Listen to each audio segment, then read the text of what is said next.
இது வந்து பெரிய ஒரு சாப்பாட்டு ராமனோட கதைன்னு நினச்சாலும் சரி, பெரிய மாஸ்டர் சமையல் மாஸ்டரோட கதைன்னு நினச்சாலும் சரி, நீங்கள் அது உங்களுடைய நினைப்பு, நீங்கள் எப்படின்னா நினச்சிக்கோங்க. அவனுக்கு என்ன குறினா நல்லா சாப்பிடணும், வேலை பார்க்கணும், ஆனால் சாப்பாடு நல்லா ருசியாக சாப்பிடணும் 3 தரமும் அப்படின்னு தான் நினப்பான். இதுக்காக என்ன பண்ணாம்னா, அந்த ஊர்லேயே பெரிய ஹோட்டலு எல்லாருமே நல்லா இந்த ஹோட்டலுக்கு போனால் ருசியாக சாப்பிடலாம்பா அப்படின்னு சொல்லக்கூடிய ஒரு ஹோட்டலில் போய் வேலைக்கு சேர்ந்தான். வேலைக்கு சேர்ந்துட்டு நல்லா வேலை பார்த்தான். அவனுக்கு ஒரு பெரிய ஆசை, நல்லா 3 தரமும் நல்லா ருசியாக சாப்பிட்டுக்கலாம் அப்படின்ட்டு. அதே மாதிரி வேலை பார்த்துட்டே சாப்பிட்டுட்டே இருந்தான். அந்த ஹோட்டல் சாப்பாடே அவனுக்கு ருசி இல்லைங்க.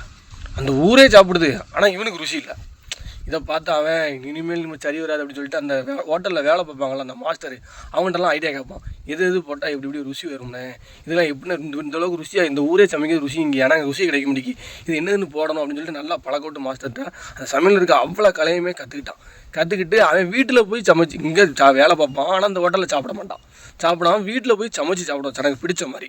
இப்படியே நடந்துக்கிட்டே இருந்துச்சு. ஒரு நாள் அவனுக்கு ஒரு பிறந்தநாள் வந்துட்டு, எல்லோரும் பிறந்தநாள் கொண்டாடுவாங்களா, அந்த அன்றைக்கில் பிறந்தநாள் கொண்டாடுறதுக்காண்டி நான் வீட்டில் சமைச்சு அந்த ஓனரை சாப்பிடுவதை கூப்பிட்டான். உடனே அந்த ஓனர் கிண்டல் நக்கலுக்கு போனார், நீ என் ஹோட்டலில் சாப்பிட மாட்டான், என் ஹோட்டலில் சாப்பிட்டா உனக்கு ருசி இல்லை, நீ தனியாக போங்குதா, அந்த சாப்பாடை நான் சாப்பிடணுமோ, ஊரே என் ஹோட்டலில் சாப்பிட வருது, ஆனால் நீ தனியாக சமைச்சு சாப்பிடுதான், அதுக்கு நான் சாப்பிட வரணுமோ அப்படின்னு சொல்லிட்டு சிரிச்சுக்கிட்டே கேட்காரு. உடனே அந்த வாங்கி சொல்லுதான், ஓனருக்கு ரொம்ப கோவப்படாங்க, ஓனரே கண்டிப்பாக நீங்கள் சாப்பிட வரணும் அப்படின்னு தான் மனசு திருப்தியாக பண்ணது.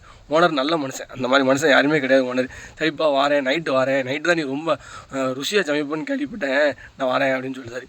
அதனால் வரைக்கும் என் வீட்டில் யாருமே சாப்பிட மாட்டாங்க. முத அந்த ஓனர் சாப்பிட போகிறாரு. அதை பார்த்துட்டு நாங்களும் வரேன்னு சொல்லிட்டு 2-3 பேர் ஒன்றா போகிறாங்க. போய் நைட்டு சாப்பாடு சூப்பராக வச்சுருக்கான், எல்லா வகையான சாப்பாடும். அவர் ஓனர் வந்து இப்போ திடீர்னு வந்திருக்காரு அப்படிங்கிறனால நான் சைவம் அசைவம் எல்லா வகையுமே கொஞ்சம் கொஞ்சமாக சமைச்சு வச்சுருக்கான். அவங்க வந்தவங்க எல்லாத்துக்கும் கரெக்ட் பண்ணி உடனே ஓனர் போய் சாப்பிட்டவர் தான் அப்படி தான் தெரியுது. அவரே ஆச்சரியப்படுதாரு, என் வாழ்க்கையில் இதே மாதிரி சாப்பாடை நான் சாப்பிட்டதே கிடையாதுப்பா, எங்கப்பா இருந்த நீ அப்படின்னு சொல்லிட்டு அவன் அந்த மாதிரி புகழ்ந்து பண்ணிவிட்டு, நாளைக்கு காலையில் நீ தான் சைவம் அசைவம் 2மே ஹோட்டலில் சமைக்க அப்படின்னாரு.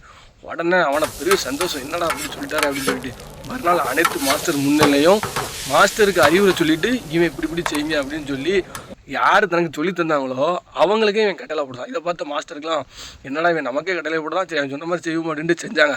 செஞ்சப்போ தான் செஞ்சு வழக்கமாக சாப்பிட வருதவங்க கூட இன்றைக்கி ஒரு புது டேஸ்ட்டு தருது, அப்படி என்ன செஞ்சீங்க மாஸ்டர் எதுவும் மாற்றிட்டீங்களா அப்படின்னு சொல்லி அந்த கடை இன்னும் மேலே அப்படி டெவலப் ஏற்கனவே அதுக்கு அந்த கடைக்கு ஒரு நல்ல பேர். இவன் பண்ணத பேரில் பார்த்தோன்னே அதிகமாக வர கஸ்டமர் ஆகிட்டாங்க. அந்த ஓனர் சொன்னார், தம்பி உன்ட திறமை இருக்குது, நீ இங்கே இருந்தானா இப்படி போயிடுவேன், சென்னைக்கு போய் நல்லா நிறையா ஹோட்டலில் வைப்பான், உனக்கு என்ன காசு போட்டாலும் நான் தரேன்ட்டார். உடனே சென்னைக்கு போகிறான், ஹோட்டலில் வைக்கான், பெரிய ஆள் ஆகிட்டான். இதாங்க நமக்கு எது பிடிச்சிருக்கோ அதை செஞ்சுக்கிட்டே இருங்க, அவ்வளோதான்.